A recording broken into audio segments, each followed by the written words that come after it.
大家好，今天这期节目呢，要跟大家来聊一聊如何来装 binding。我们先拿一副新的 binding 拆一下。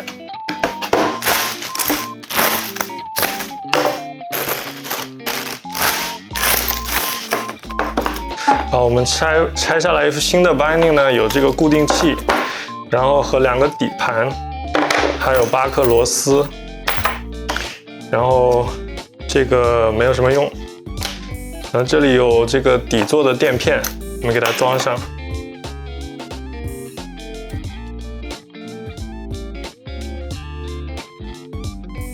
通常大多数人认为装固定器最重要的是占距，那今天我要聊的呢，其实不是占距，占距根据个人习惯来。那么我想要说的是这个固定器在板上的中置，这个相当重要。那具体怎么做呢？我们来先装上看一下。那我们如何装固定器呢？把这个固定器放在雪板上，然后这样一拧，就装好了。大家看，神不神奇？搞错了，再来。我们拿一个平头的螺丝刀，然后再拿上螺丝，用我们平时的角度，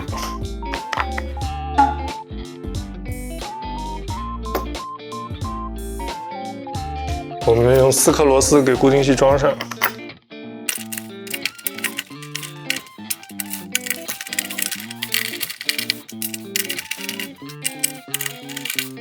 好，那我们固定器安装好了，我们现在要把雪鞋绑上试一下。为什么我们要把雪鞋绑上？因为我们要看绑上雪鞋之后，这个固定器的怀杯和这个雪鞋的鞋头出板刃到底有多少，然后我们要给它调成一个差不多的状态。差不多的意思是什么呢？大家可以拿一个量角器 app， 这个是叫 Angle Pro 一个 app， 然后我们将它抵在板刃和你的雪鞋处，然后你就知道你的雪鞋的这个固定器出界板刃的倾角是多少度。然后咱们再来到这一头，将你的鞋头和板刃量一下，你的鞋头出去固定器夹角是多少度。然后只有当它俩差不多的时候，才说明你的雪鞋在雪板上是处于一个中置的状态，然后这是比较理想的状态。通常我们只要量后脚就行了，因为大部分人后脚固定器的角度是比较小的，所以它后脚鞋头出去会比较多。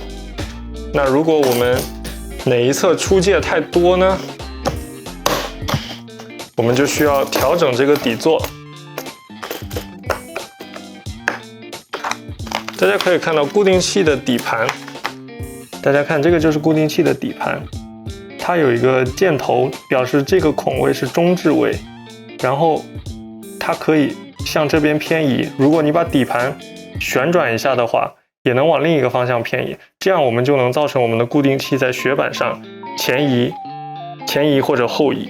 比如说咱们的固定器往板头偏移太多，那现在我们要把固定器整体往后移，是吧？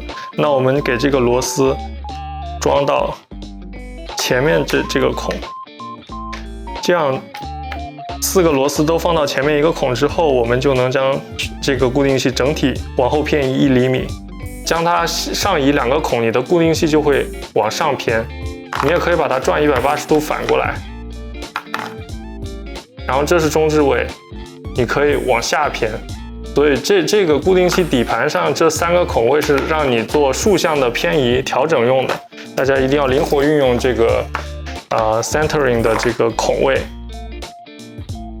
那刚才我运气比较好，一次调上去之后，这个雪鞋就在雪板的中置位了，它并没有前偏或者后偏太多。那么对于很多脚大的朋友来说呢，经常性出现的一个问题就是你装上这个固定器之后，你的雪鞋踩上去，你发现往某一边你的前刃鞋尖出去特别多，或者你的鞋跟出去特别多，这样对你的滑行都是不利的。